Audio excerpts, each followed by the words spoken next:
আসসালামু আলাইকুম।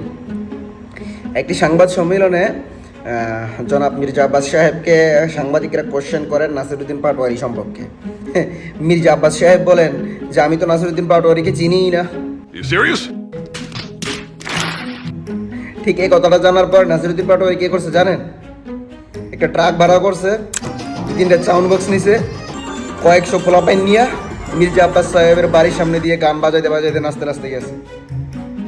মির্জা আব্বাস সাহেব এখন চিনবো নাসিরুদ্দিন পাটোয়ারির একটা জিনিসে ভাই। নাসিরুদ্দিন পাটোয়ারি পুরো 1 মাসে পুরো ঢাকা আট একদম জমাই ফেলছে।